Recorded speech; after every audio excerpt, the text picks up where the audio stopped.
Hello. This video is being made for Alcoholics Anonymous. I have your book, and I've read it.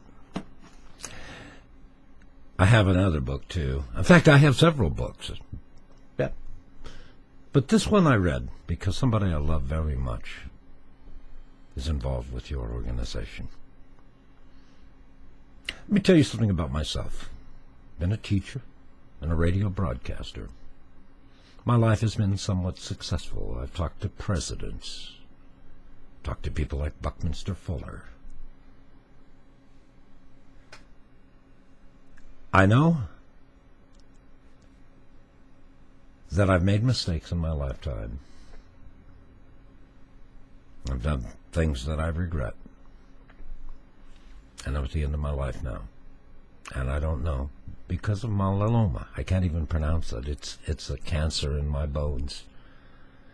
That every day gives me something new to figure out how to battle with it. It's a lady up the street from me who doesn't like the blackberries in my yard. So every summer is spent battling those blackberries. This year they've won. It's very hot here today, and I was out there cutting the blackberries and stepped on a rusty nail, and the clippers broke. And then I broke. So I got back into the house, and I can hardly walk today. I hope this is temporary. But since this disease is terminal and 3 years is possible, it could be less. I don't know. The changes occur every day.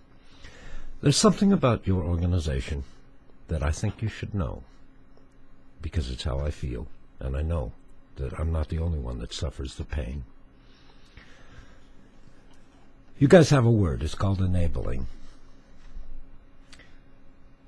And your method of dealing with it seems to be detachment.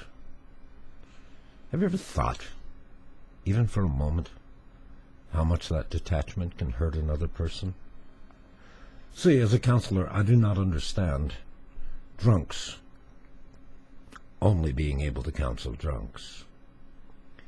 You see, I probably don't understand addiction.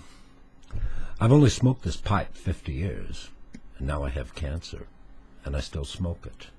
So I understand addiction. Somehow counseling drunks, makes little sense. What I want to tell you is the person that I love the most in this world, a boy that I raised, who's now in his late 40s, has detached. It's because of you.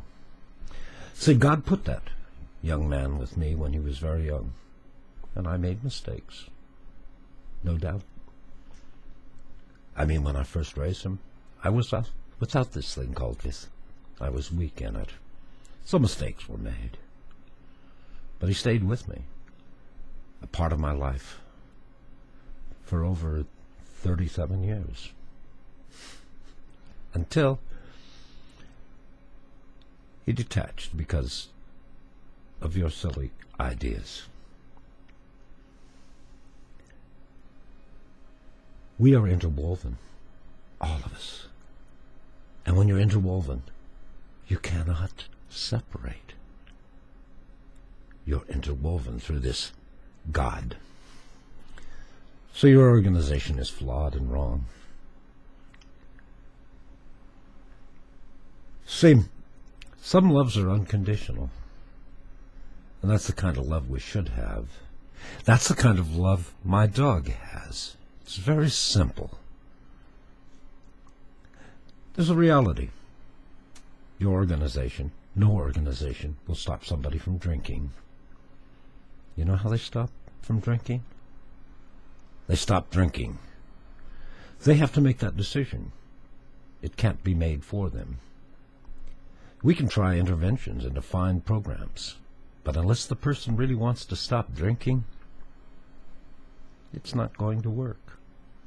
So your idea of cutting people out of their lives is very bad. It causes people like me that have had their life interwoven with somebody for close to 40 years, to end up dying alone, to end up with great resources and not a soul to leave it to. You should think what you do when you crush other people, because that's certainly not Christian. I don't know what to say to you, but you disgust me. For anyone you've helped, you've hurt other people. It's bitter, the feeling I have for you, and the loneliness you bring to other people.